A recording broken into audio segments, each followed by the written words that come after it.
Je m'appelle Nicolas Maubert, j'ai 40 ans et je viens de traverser l'Atlantique à la rame en solitaire. C'est un défi qui peut sembler un peu fou, mais qui en fait est très simple. Rallier 2 continents à la force des bras, l'Afrique à l'Amérique du Sud. Ça représente 4500 km sans escale, en autonomie complète, depuis Dakar au Sénégal jusqu'à Kourou en Guyane française. C'est un grand défi sportif, bien sûr, puisqu'au départ c'est une course, mais c'est surtout une incroyable aventure humaine et personnelle que j'ai envie de partager avec vous. Donc bienvenue à bord du Kariako Moto.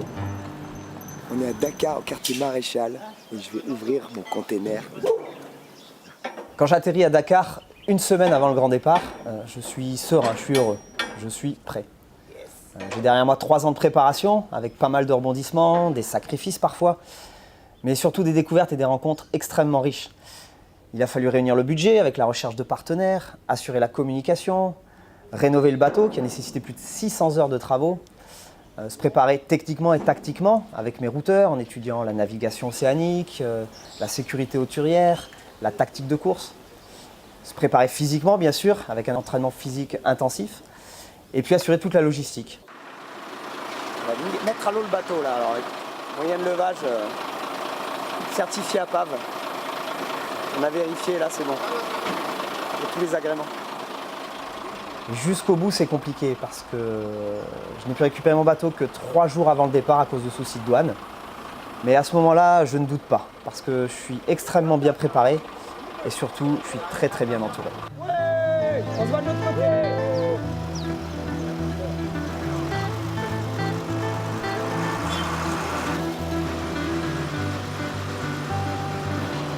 Putain, là on y est, là, c'est bon.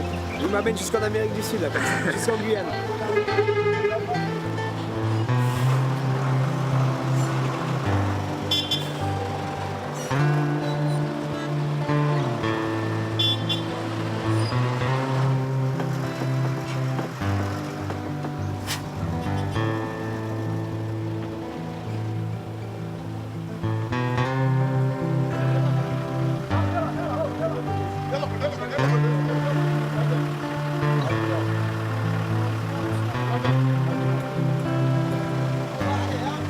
Oh les gars, super, yes. Ok.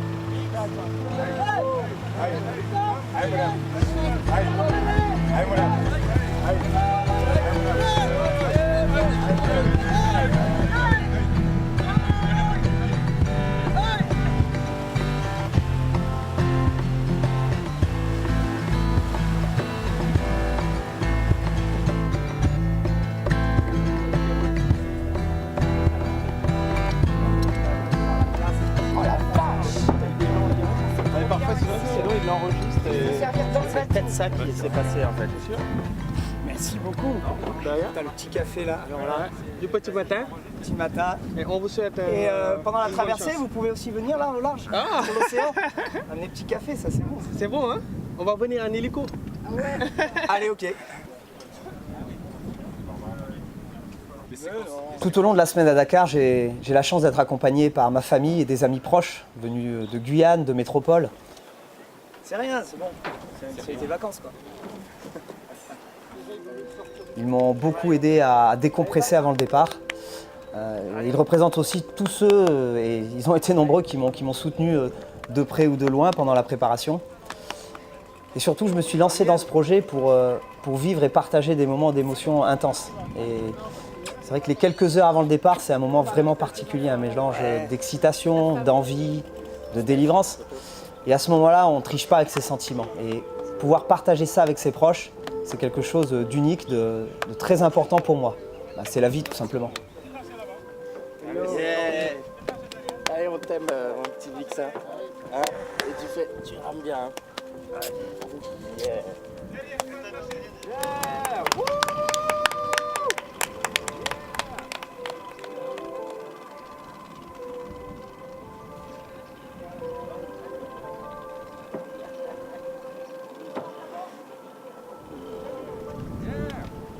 Le 10 décembre 2017, je suis enfin sur la ligne de départ, à Lens-Bernard, au sud de Dakar. J'ai mes amis, mes proches autour de moi. Et paradoxalement, pour moi, le plus dur est derrière. À 13h15, c'est le top départ, mais pour moi, c'est la délivrance. 3 minutes.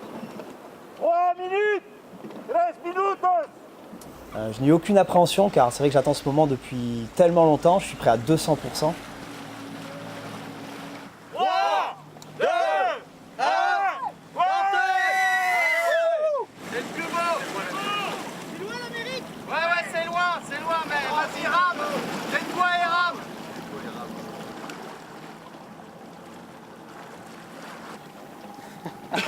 Il y a Gwendal qui dit que ça va tellement vite qu'il a peur d'aller au WC quoi. Allez, on est parti là. On est parti. Yeah. J'ai le sentiment que plus rien peut m'arriver. Les plus grosses difficultés finalement sont derrière moi. Et maintenant je suis seul avec la nature. Alors ce moment particulier, pendant ce moment mes proches m'ont entouré, ils m'ont suivi en bateau pendant plus de 2 heures après le top départ, avec également des pêcheurs et puis des dauphins, donc c'était tout simplement magnifique, une magnifique entrée en matière.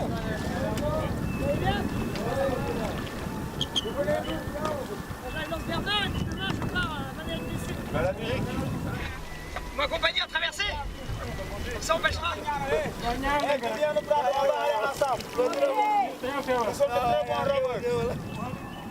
Allez, ciao. Bon mec. Alors le départ surprend pas mal de monde puisque je ne pars pas directement vers le large ni vers l'ouest, mais je longe la côte africaine vers le nord, contrairement à mes autres camarades de galère. On est au mouillage, voilà, premier soir comme ça, histoire de faire une bonne nuit, partir demain matin très tôt avec les vents d'est-nord-est. On est bien là, maintenant je vais me reposer et me coucher tôt pour être en forme demain à 6h, demain on prend le large. Avec mes routeurs, nous avons décidé de passer la première nuit tranquillement au mouillage au nord. Tout ça pour éviter de se faire dériver trop dans le sud la première nuit à cause des vents. Alors on te souhaite une bonne nuit, on est venu jusque là, on est presque au niveau de chez Sylvain et Alix, là une plage. Ça bouge pas trop? Le premier soir au mouillage, je reçois un coup de fil de mes parents qui ont arpenté toute la côte de Dakar pour me trouver. Mais je les vois grâce aux jumelles.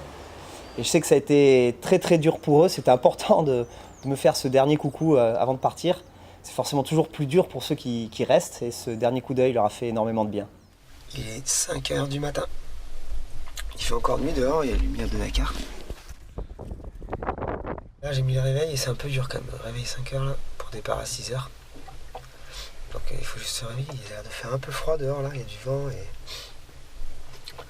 les températures ont l'air assez fraîches. Donc on va voir ça, mais c'est parti.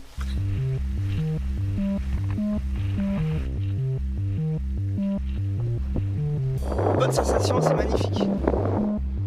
Ça y est, au revoir l'Afrique. Et derrière moi, c'est la Guyane.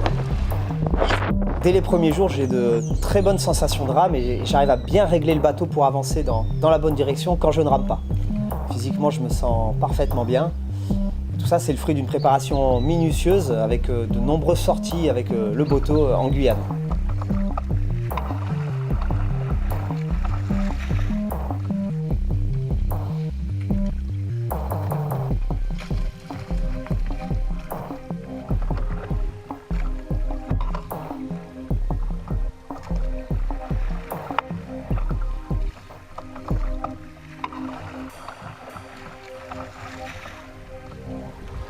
C'est la pause déjeuner sur Karakou Boto. Petit à bout de légumes. Avec pas mal de choses dedans, voilà, c'est le menu du jour. Donc voilà, une première matinée. Alors, j'ai fait 16 000 nautiques. 6 heures, c'est pas super moyenne en fait. C'est vrai qu'il y avait pas mal de houle, la grosse houle formée sur les 5 premiers milles. Là, je pense que c'était la côte africaine qui faisait ça. Par contre, je suis fatigué. Alors, je sais pas si c'est le scopoderme, là, le truc contre le mal de mer. Ou le contre-coup du départ, je sais pas, mais je m'endormais presque aux avirons. J'ai fait une sieste tout à l'heure d'une demi-heure. Je m'endors super bien. Il va falloir le gérer parce que partir déjà fatigué, c'est pas terrible. Non, mais tout va bien. Donc voilà, donc petite pause. Et puis après, c'est reparti pour la rame.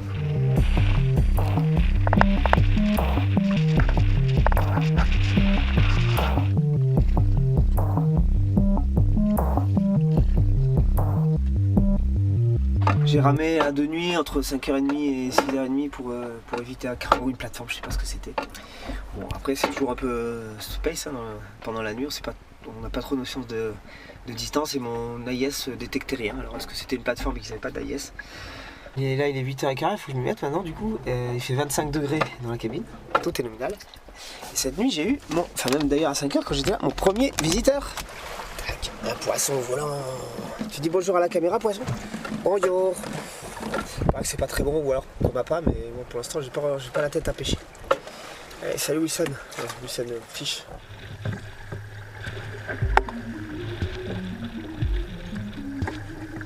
Presque 20 nœuds de vent, des creux de peut-être 3 mètres tirés là, parfois, mais assez agité.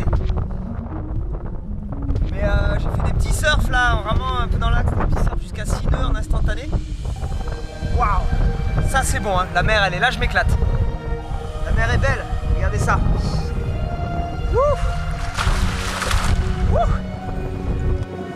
Très rapidement, je dois faire face à des conditions assez musclées, avec des vents à plus de 20 nœuds, des creux parfois de 4 mètres.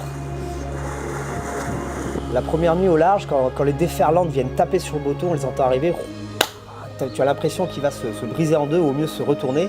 C'est assez impressionnant. Mais très très vite, je m'aperçois que le bateau tient très bien la mer et ça me met très très vite en confiance.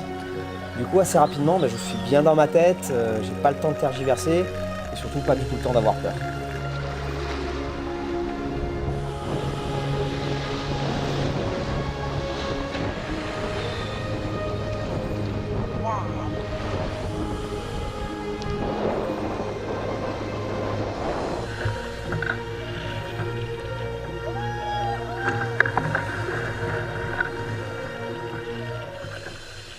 Voilà, troisième jour de nav, là je me sens vraiment bien, je commence à prendre mes marques. Les 2 premiers jours, j'avais pas faim, j'étais desséché, alors j'avais pas le mal de mer, mais j'ai avancé. Et puis là je me sens vraiment bien, j'ai ramé aujourd'hui.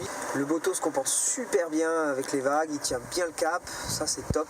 Donc là, j'ai eu du vent de nord, là, donc la stratégie avec les routeurs c'était de partir le plus au nord possible et puis gagner dans l'ouest au maximum, donc c'est ce qu'on a fait. 20 nœuds de vent, de la houle, ça tape. J'ai réussi à m'endormir finalement. C'était pas évident parce que ça. Il y a eu des grosses déferlantes qui tapaient sur le champ. Voilà. Genre ça, voilà. C'est ça tout le temps. Alors depuis le premier jour et la première nuit, je suis dans ma course. Et j'établis mon rythme. Je rame entre 8h et 10h par jour. Et la nuit, je me réveille toutes les 2 heures pour vérifier mon cap et régler le bateau si nécessaire. Et c'est marrant parce qu'il y a une phase de désintox, vraiment où on passe d'un être terrestre à un être marin. Pour moi, c'est devenu naturel assez vite, finalement, en 2-3 jours. Et je me rends compte que l'être humain est une formidable machine d'adaptation. Très vite, je suis bien dans ma tête, je suis bien dans mon corps, et finalement, j'ai jamais eu le mal de mer, ce que je craignais un petit peu au départ. Je suis vraiment serein et confiant au milieu de cet océan tout simplement magnifique.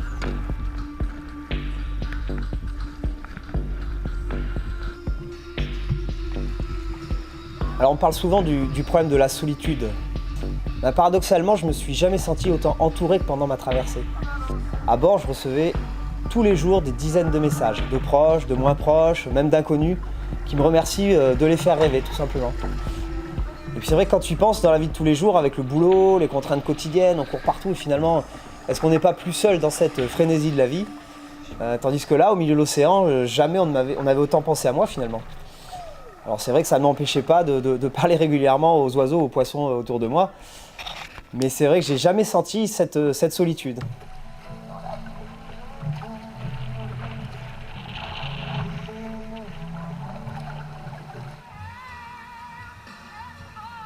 Alors ce qui est formidable, c'est que j'ai pu partager cette aventure avec de nombreux jeunes. Une école de Kourou en Guyane en particulier m'a suivi tous les jours dans la préparation et pendant la traversée avec un vrai projet pédagogique. J'ai pu les appeler du milieu de l'océan pour discuter avec eux et faire un point routage. Et ils étaient plus de 350 à m'accueillir à l'arrivée. Alors c'est sûr que voir briller les étoiles dans les yeux de tous ces enfants, c'est la plus belle des motivations dans cette aventure. Et là, ça va être l'appel aux enfants des CM1 de Nézès qui m'ont fait une chanson, tout ça, qui me soutiennent et qui me suivent tous les jours avec la carte. Donc on va les appeler. Quel temps as-tu? Quel temps il fait? Oui. Eh ben écoute, il fait très très beau. La mer, il y a pas mal de vent avec pas mal de grosses vagues, mais c'est bien pour moi parce que comme ça je peux bien surfer avec mon bateau et je peux aller vite. Et puis sinon il fait beau et il fait chaud, donc j'ai pas froid, ça c'est bien. D'accord.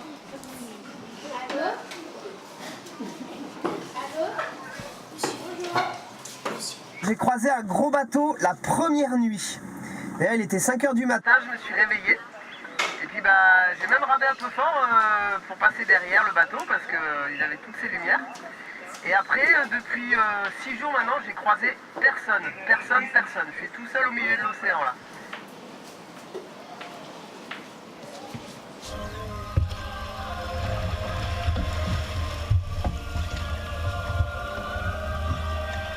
Notre stratégie, c'est suivre l'orthodromie, c'est la distance la plus courte entre le Sénégal et la Guyane pour faire le moins de 2000 possible. Donc réglé. Et alors comment je fais? En fait, quasiment H24, j'ai un œil sur mon cap. Et donc toujours dans mon cockpit, j'ai l'anémomètre ici, le GPS. Donc tous les soirs, j'ai mes routeurs. Il me donne un cap pour la nuit et le lendemain. Et en haut, c'est actuel. Donc là, je suis à 2,6, 2,7 nœuds.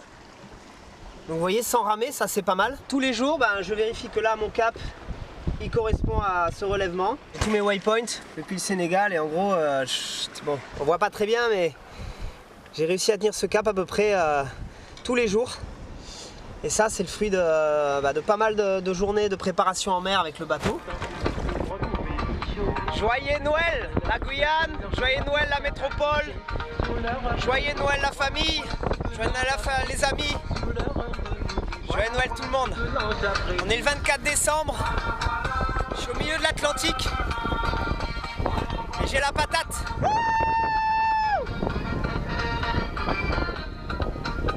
C'est Noël. Donc je vais découvrir mes menus de Noël. Alors lyophilisé pâté poulet aux courgettes. Hachis parmentier. Celui-là c'est mon préféré. Bon, je vous avouerai que pour ce soir, je me suis gardé une petite surprise, une conserve quand même. Chocolat, c'est la fête. Gâteau, BN, bon, c'est classique.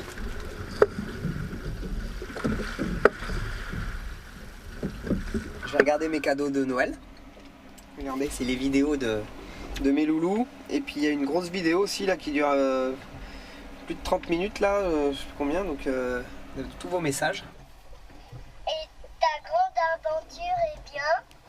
Pour les fêtes de fin d'année, particulièrement ma famille, mes amis m'avaient préparé une vidéo, donc pendant presque une heure, je ne suis plus sur le bateau. Je vois cette vidéo et je suis ailleurs, je n'entends plus le vent et la houle, je suis transporté. Salut Nico, joyeux Noël et bonne année. En plus, t'as payé pour ça. Je pagaille pas, je rame. Bon, du coup, on sait pas quand est-ce que t'auras cette vidéo. Du coup, si tu l'as à Noël, Joyeux Noël! Il est 21h, là, j'ai fait un dodo. Je vais écouter la petite berceuse que j'ai tous les soirs.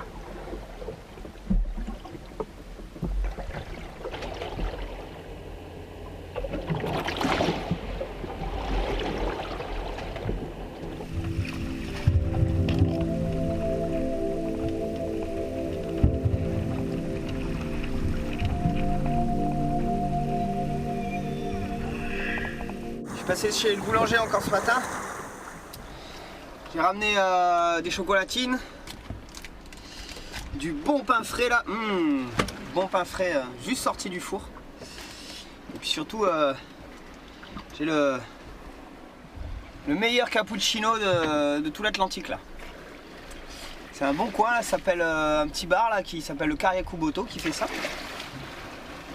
C'est pas mal. Bon, faut le trouver parce qu'il bouge un peu sur l'océan. Il avance, mais un bon petit coin pour prendre un petit déj. Voilà. Il y a une belle vue, vous voyez.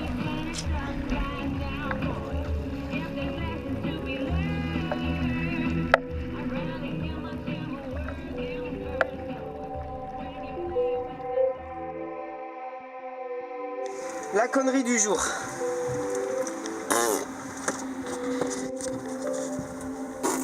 Je me suis ébouillanté. Cette putain d'eau du dessal là qui me donne mal au bide. J'ai pris de l'eau désalinisée et je l'ai mis à bouillir là. Je sentais, je faisais hyper gaffe pourtant. Mais il y a eu une vague un peu plus forte que les autres et plaf, j'ai une giclette qui m'est arrivée dessus. On a la ventouse, on a la spatule. On va aller en bas. Alors même en plein milieu de l'océan, on a des sortes de coquillages, là, des anatifs ou des pousse-pieds qui s'accrochent sous la coque et qui se développent. Ça peut atteindre 10 à 15 cm de long et forcément ça ralentit le bateau. Il faut savoir que sur une telle traversée, le moindre dixième de nœud est important, 0,1 nœud de moyenne en moins sur la traversée, c'est quasiment 2 jours de perdu. Et c'est pour ça qu'il faut aller gratter la coque à peu près une fois par semaine. Alors c'est vrai que la première fois, j'y vais avec une petite appréhension par rapport aux requins, à l'immensité de l'océan. Mais très vite, j'y prends goût et j'adore ça même. Donc, c'est vrai que se baigner par 6000 mètres de fond au milieu de l'Atlantique a un côté vraiment excitant.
On vit un moment historique. On est le samedi 30 décembre. Ça fait 20 jours que je suis parti. Et regardez, on avait passé la longitude 34 degrés. Ça veut dire qu'on est à mi-chemin, tout simplement. Vous voyez là, on est au milieu de l'océan. 1100 000 en gros de l'Afrique et 1100 000 de l'Amérique du Sud. Eh ben, ça fait quelque chose quand même, hein. Ça c'est ma carte marine. Je sais pas si on voit très bien, mais depuis Sénégal j'ai noté mes points là à chaque fois. Et là, c'est le milieu de la carte. C'est le 34. Et donc, à partir de ce soir, je vais retourner la carte. Et apparaît la Guyane. Donc moi je serai là-haut, à peu près là. Non, là, ici. Tic. Au 34, 11. Et il restera à faire ça. Et ben ça fait quelque chose hein, pour le moral, c'est top. C'est top, c'est top.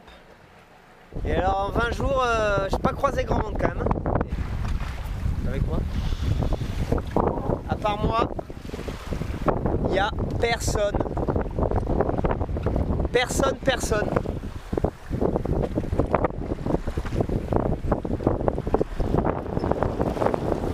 Personne.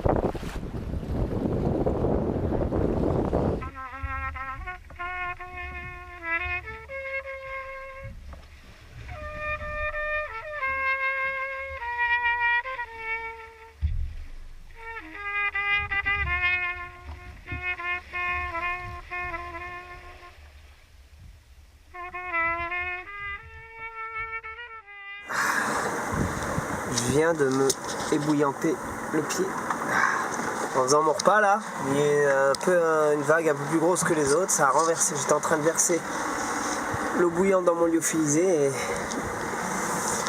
c'est tombé par terre sur mon pied. C'est un mal de chien. Je l'ai mis dans l'eau là. Après le dos, le pied. J'espère que ça va pas trop m'handicaper. Ça fait mal. On va essayer de le contacter. Canal 16. On va voir s'il répond. Ça me permettra de tester la VHF aussi. Je sais pas s'ils vont répondre, en général ils répondent jamais. Cargo ship from Kariakuboto, do you copy? Over. Point de rapprochement 1,5 000. Dans 5 minutes il a 1,8 000. Cargo ship from Kariakuboto, do you copy?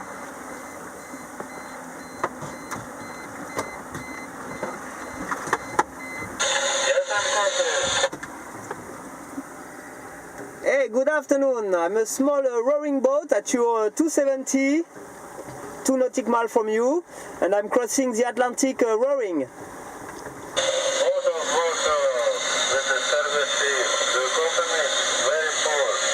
Thank you very much. It's a race. We are 4 of us. I'm the first, so I continue up to French Guiana, South America. Over.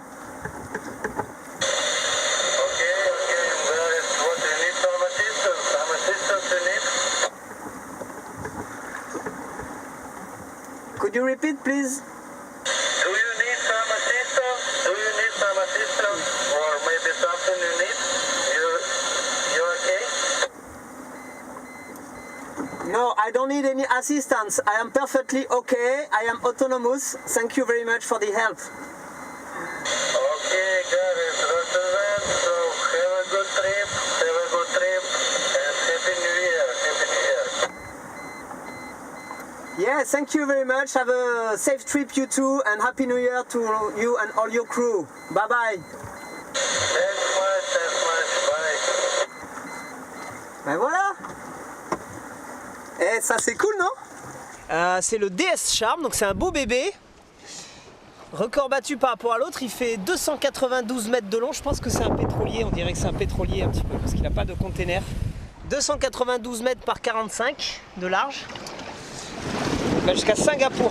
Dis donc, bonne chance mec. Bon voyage. Ouais! Wouhouhou!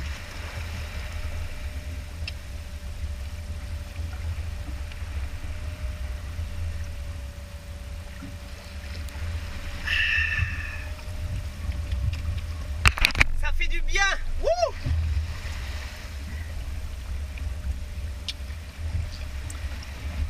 Yes! Ben une fois n'est pas coutume, je vais préparer pas à la bouilloire mais des gésiers à la casserole avec mon petit vin.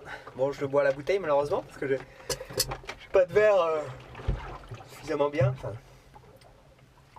je préfère le laisser à la bouteille, mais bon. Bonne année à tous!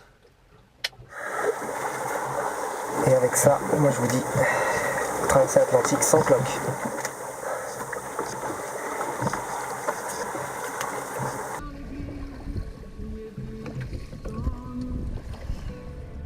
Putain, j'en ai ras le cul, ça fait 3 heures que je rame, la mer elle est démontée, ça va dans tous les sens quoi.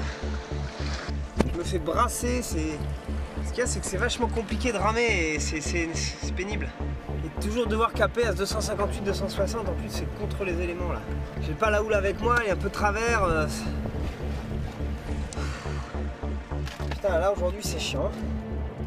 Et je sais pas ce qu'il explique parce qu'il fait beau, il n'y a pas trop de nuages qui passent. Je pense que j'aurais jamais eu une seule journée identique sur toute cette traversée. C'est la mer.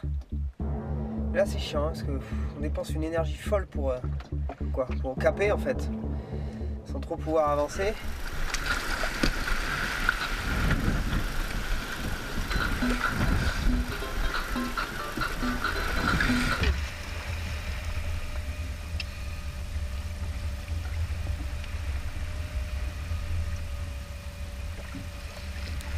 Vous avez vu? Pas mal la vue de la chambre, hein.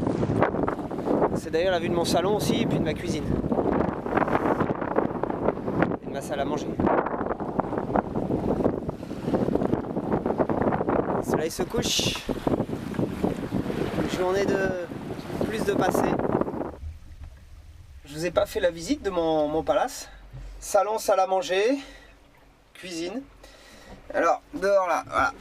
C'est la vue sur la terrasse avec la piscine. Quand vous rentrez ici sur le bâbord, vous avez le coin cuisine, donc avec mon réchaud. Là, j'ai tout ce qui est bouffe, petit-déj. À tribord, vous avez plutôt tout ce qui est table à carte, navigation. Mon téléphone satellite, la balise. Iridium Go, ça c'est ce qui envoie via la constellation Iridium ma position toutes les heures, et ce que vous voyez sur le travel map, là sur le tracking. Ici le GPS intérieur, mes ports USB pour recharger tout ce qui est téléphone. Et puis après on va passer dans la partie arrière, je vais allumer, tac. Ici sur tribord vous avez mon tableau électrique avec ici ce qui me permet de contrôler la consommation de mes batteries. Un GPS que j'utilise jamais, la VHF que j'utilise jamais, la musique que j'utilise tout le temps. Et puis là, un tableau qui permet donc d'allumer l'AIS et puis les feux de nav. Voilà, après j'ai des compartiments, donc là c'est bouffe, là c'est vêtements et là c'est pharmacie. Et puis là, vous avez ma couchette, où je passe toutes mes nuits par bribes de 2 heures quoi. Ah, et puis ce que je vous ai pas montré aussi. Tchou, dessous là, hop, le désalinisateur. Donc avec ça que je produis mon eau douce. Et puis dessous, les compartiments où là, il y a les sachets de bouffe. Il est 20h en local, 18h en Guyane. Et je vais avoir mon routage, mon point routage, comme tous les soirs. Donc là, ce soir, je vais appeler chez Céline. 94345. Allô. Salut Céline, ça va? Ouais. Bon, c'est le point routage. Tu peux nous donner ta carte, ta position, ta vitesse, s'il te plaît? Ouais. Alors, cap 260, 2 nœuds 5. Les positions, alors latitude 0,9 degrés. Avant que Nico parte au Sénégal, on s'était tous mis d'accord sur la route à suivre et la stratégie à privilégier. Puis ensuite, tous les jours, donc de la veille du départ jusqu'à la veille de l'arrivée, on donnait des informations à Nicolas tous les soirs, les prévisions de vent, de temps, l'état de la mer aussi, les vagues, la houle, les courants. Ces informations étaient décisives pour lui puisque c'était à partir de celles-là qu'il allait pouvoir régler son bateau pour suivre le cap qu'on lui donnait, qu'on lui fixait. Donc tous les soirs, on s'appelait après sa journée de rame et sa toilette. Les appels duraient à peu près 20 minutes. Dans ces appels, on avait des échanges très agréables, beaucoup de rire, mais aussi beaucoup de rigueur et de sérieux. Il notait les consignes à la lettre et les appliquait comme un bon élève. Il faisait toujours ce qu'on lui demandait. Voilà, ensuite demain matin, donc toujours... Ces échanges étaient vraiment, vraiment très agréables et une relation de confiance s'était vraiment installée. Il nous faisait une confiance aveugle. C'était des moments vraiment privilégiés. D'ailleurs, il y a peu de points routage où l'un des 3 routeurs n'était pas présent. En même temps,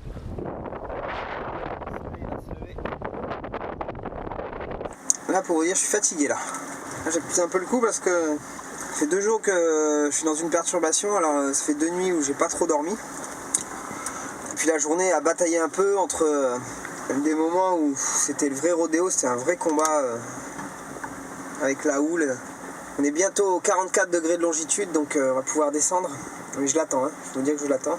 Bon, par contre, le moral est toujours bon, mais c'est physiquement là, je suis fatigué. Mais l'épreuve physique parle d'elle-même. Hein. On était venu pour ça aussi. Yeah, cette nuit j'en ai eu 12 d'un coup. Petit hommage. Ceci est mon dernier petit pain au lait. Voilà, une page se tourne. Après, je serai au petit lu. Merci les petits pains. Allez, on y va. On va faire la teuf.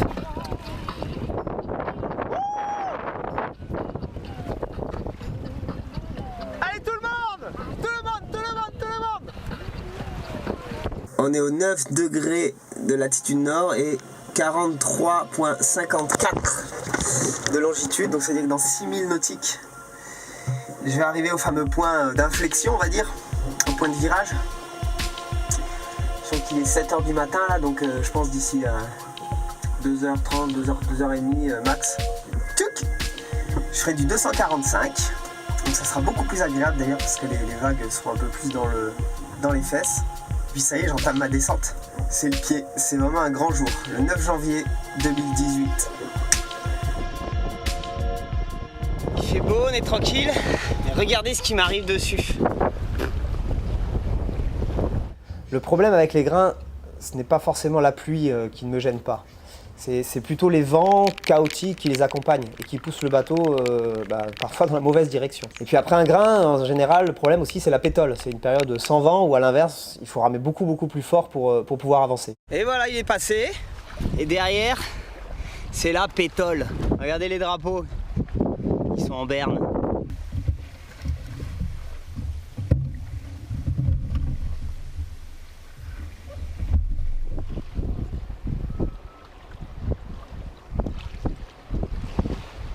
Et cette nuit, j'ai battu un nouveau record. Vous allez voir, celle du plus grand nombre de poissons volants récoltés dans mon cockpit, c'est hallucinant. Il y en a partout. 68 poissons. Il y en avait partout. À l'exception des 2 premières semaines où il faisait assez froid dans des latitudes un peu plus hautes, je me suis baigné tous les jours. C'était mon vrai moment plaisir de la journée, à midi. C'est vrai que quand tu es en permanence ballotté, recroquevillé dans ton bateau, sous un soleil, une chaleur écrasante, à part tu montais dans l'eau, étendu, avec l'eau qui coule sur toi, sous la coque, dans une eau d'un bleu et d'une transparence indescriptible, c'est tout simplement du pur bonheur. Et puis tout ça par 6000 mètres de fond, c'est assez incroyable. C'est vrai qu'après chaque bain, je suis reboosté à bloc.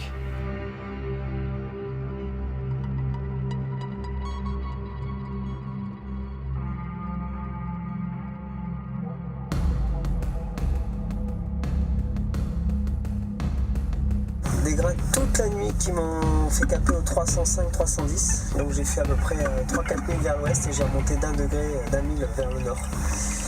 C'est hyper mauvais. J'étais censé faire du plein sud. Là j'en ai ras le bol là. On est lundi 15 janvier. Depuis une semaine là, on a commencé à descendre. J'ai eu que des conditions défavorables. Et alors ce matin c'était bon. J'ai ramé 2 heures sous la pluie. Alors au moins ça a avancé. J'étais à 2 nœuds 3.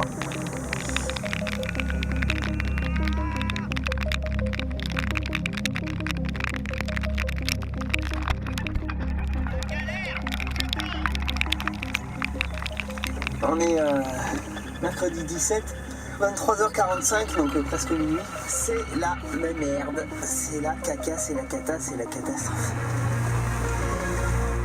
En fait, les grains s'enchaînent là, de façon assez violente.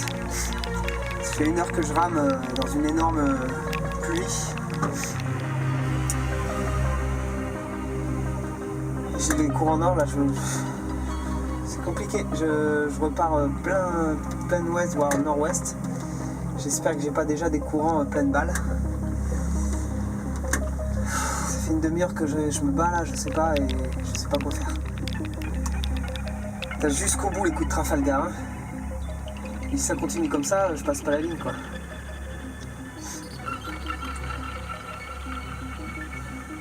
Grosse inquiétude là, grosse inquiétude. Et donc après de 10h à midi et demi, pétole. Limite inquiétant de ne pas entendre de bruit de vent. Comme en plus le vent ce matin il a quand même varié entre 3 nœuds, je vais dire, allez, et 15 nœuds. Et il a changé de 90 degrés de direction comme ça dans quelques minutes. Et j'ai eu du 0 nœud de vitesse fond. Donc il faut juste que je mange, que je me repose un peu parce que j'ai remis 5 heures et puis que je retourne aux avirons. Normalement il y a 3 jours comme ça. Les 2 dernières semaines, la descente vers la Guyane est compliquée avec de la houle, des vents et des courants pas forcément favorables. Et là, c'est vrai que ça devient dur dans la tête parce qu'à ce moment-là, je rame plus fort mais pour avancer 2 fois moins vite. Et puis il y a cette fameuse nuit du 18 janvier où je dois ramer presque 12 heures d'affilée pour ne pas trop dériver vers le nord. Et pour la première fois, à ce moment-là, la possibilité de ne pas pouvoir franchir la ligne d'arrivée m'effleure l'esprit. C'est vraiment la première fois en 3 ans que j'y pense. Donc c'est très dur à ce moment-là, mais c'est là où les routeurs sont extraordinaires. Ils veillent toute la nuit sur moi, sur ma trajectoire, et ils réussissent à trouver les mots justes. C'est vrai qu'avec cet épisode, notre relation est entrée dans une dimension extrêmement forte. Et ma doudou m'a demandé de l'appeler aujourd'hui à 6h40 pour une surprise. Alors en fait ça fait 1 jour et demi que je suis impatient de savoir ce que c'est. Oui, allô, bonjour. Alors monsieur, tu crois que t'as fait un faux numéro peut-être? Ah, Tom de l'espace, putain, c'est bon. Comment ça va? Alors ça va, c'est pas stressant d'avoir une voix d'homme qui décroche chez ta famille quand t'es en plein milieu de la mer? Bah si, attends, carrément à 6h du matin t'es chez ma femme. Non mais on t'expliquera. Ça fait plaisir, monsieur. Et on fait pas une semaine à Dakar et puis une semaine... Ouais, je sais, ouais, c'est un peu dommage. Mais c'est parce que tu rames pas assez vite, hein. Je veux dire, sinon t'aurais pu être là quand j'arrive. Tu m'aurais dit ça plus tôt, j'aurais peut-être essayé de ramer la nuit. J'aurais ramé la nuit pour arriver aujourd'hui, quoi. Et alors ça va, t'as pas de... Physiquement t'es comment? T'es bien, t'es crevé C'est incroyable le corps humain, la faculté d'adaptation, les 2 premières semaines, j'ai pas eu mal de mer, mais difficile avec la bouche, je me filisais. Et puis petit à petit ça s'est mis en place et là je me sens mais super bien. Alors je dors bien, alors bon je me réveille toutes les 2 heures pour vérifier les réglages, tout ça, mais... Je pense que t'as reçu la même chose. Là-haut, mais où tu te sens vraiment bien dans l'environnement, quoi. Ouais, non, c'est exactement ça. C'est au début, bah, ton corps se cherche un peu, tu prends tes marques et puis après, au bout d'un moment, tu t'adaptes. C'est ouf comme le corps humain s'adapte bien, quoi. Et là, ça y est, t'es un homme de la mer. T'es un homme de la mer. Comme moi, j'étais un homme de l'espace, quoi. On est désolé de pas être là à l'arrivée, mais putain. Là, en esprit, On regardera à quel point tu auras la barbe et la tronche fatiguée et tout quoi. Voilà mon petit homme, merci beaucoup pour l'appel. Je t'en prie. Ça fait plaisir, profite bien de cette journée avec Guéret et puis voilà, bonne continuation. Ouais, on se revoit bientôt. Ouais. À bientôt. Sois fort, on pense tous à toi, on est super fiers de toi. Merci, ciao ciao. Bye bye. Je t'embrasse, ciao, bye. Il veut pas te parler. Hein. Il veut pas me parler. Ouais, je crois que je suis resté un peu trop longtemps là. Je sais pas si les gens vont me reconnaître. On verra. Hein.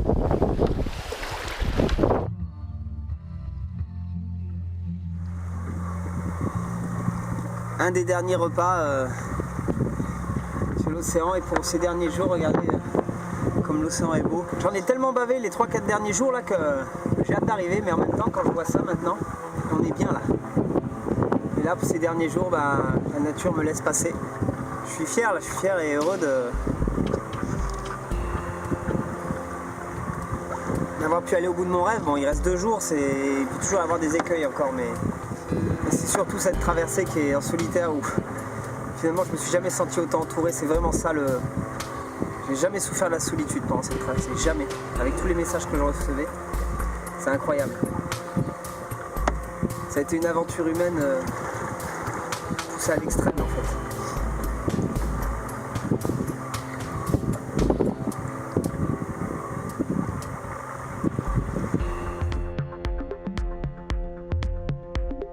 Voilà, dernier petit déj, dernière journée, je suis à 13 000 de l'arrivée là. Et j'ai reçu un mail de Juju d'ailleurs ce matin qui me dit oula, t'as avancé un peu plus vite que prévu. Faut dire, je suis à 3 nœuds 5 en dérive. Donc ne rame pas ce matin, c'est la première fois que j'ai cette consigne là. Salut toi. Yes. Salut. Tu m'accueilles en Guyane?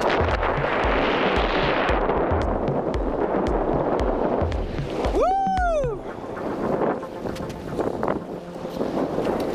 3000 de l'arrivée. À 3 nœuds. J'y suis. Putain, regardez qui arrive! Regardez qui arrive! Putain que c'est bon! Putain que c'est bon!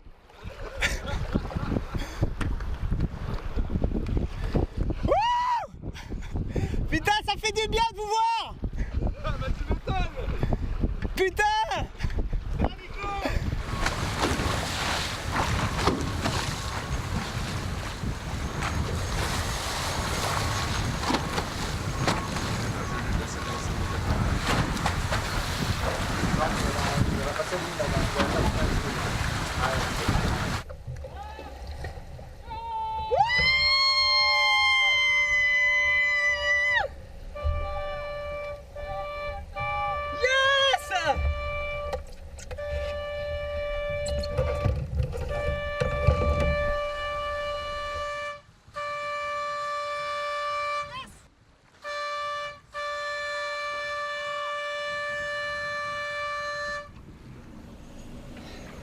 Je l'ai passé le 22 janvier 2018 à 9h50 heure locale. Je l'ai fait.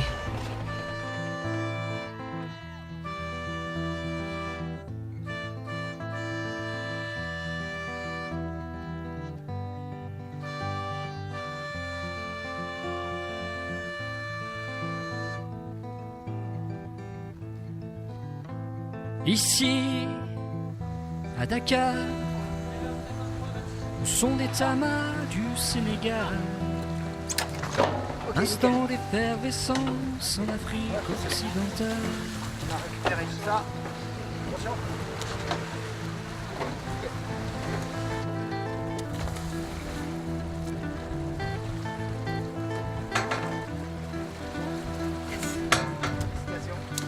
Ah oui.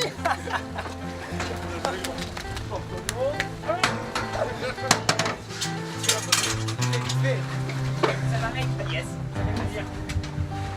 C'est par ah yes, parfaitement. Ici c'est bizarre. Il est beau. Il est beau ce bateau. Ah yes. Ah, regarde devant. Ah ouais. Regarde qui est devant. Petit bateau hein.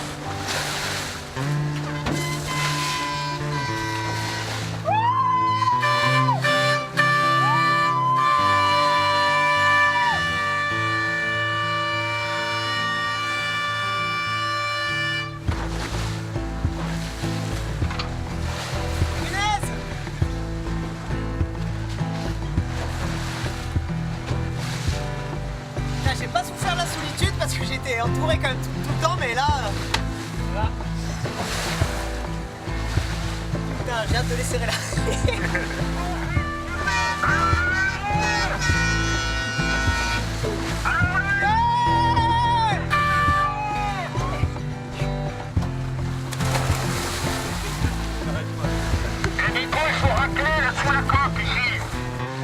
Vas-y Nico, rame et glisse sur l'eau. Tu le mènes à bon port, ton modeste bateau.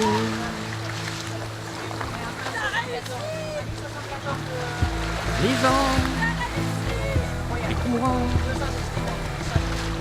les éléments te poussent en avant. Tu évolues sur l'immense océan.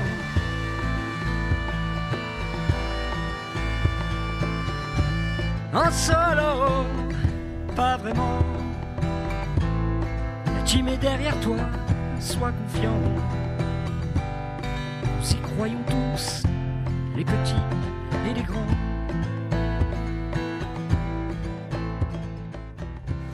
Ah, c'est fierté et bonheur là, fierté et bonheur d'arriver, d'être allé au bout de ce rêve. Hein. C'est incroyable parce que c'est vraiment une traversée, une aventure qui prône des valeurs de partage, de dépassement de soi. Je souhaite à tout le monde de vivre ça, vraiment, vraiment. J'ai pas traversé seul une traversée solitaire, mais je me suis jamais senti autant entouré. Et quand je vois tous les gens qui sont là et la famille, enfin voilà, c'est vraiment l'aventure humaine. On vit par les autres pour les autres et avec cette pause là de 42, 43 jours, j'en ai pris pleinement conscience et les gens m'ont entouré. Des amis proches, la famille, mais des amis aussi que j'ai pas eu depuis longtemps, et puis des inconnus, enfin tout le monde, donc c'est vraiment ça, vraiment une aventure humaine. Une aventure humaine. Et tu exultes ton succès qu'il est beau.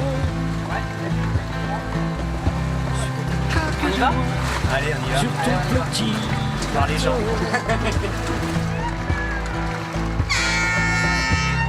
C'est incroyable, c'est incroyable. A eu le dernier la terre, aïe. Félicitations. Non, à bon port. Et déjà, je suis parti, j'avais gagné le concours du plus beau bateau. Grâce à toi.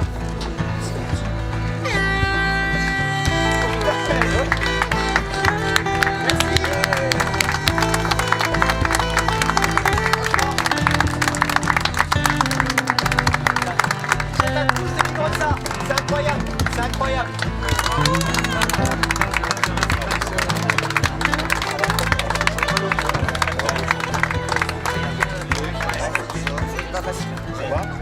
L'arrivée, c'est une explosion d'émotions. Ce que je ressens quand je vois rapprocher ce bateau comité que j'ai vu au dernier moment, et ensuite ce bateau avec ma famille à bord, c'est pas explicable. En fait, de toute façon, ça sert à rien d'essayer d'expliquer, il faut le vivre tout simplement.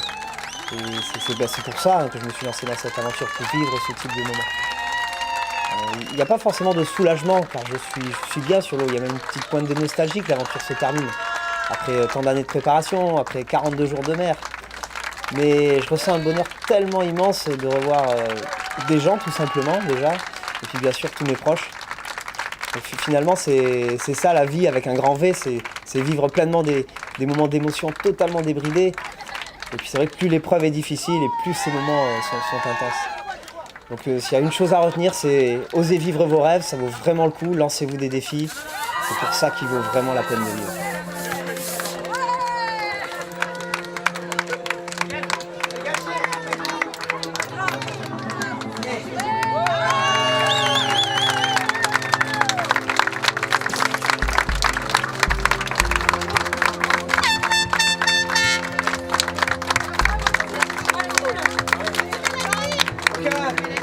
Donc voilà, voilà, je suis passé à la force des bras, au moral, à l'envie, on va dire. Hein. Avec ça, avec le cœur, et puis grâce à vous.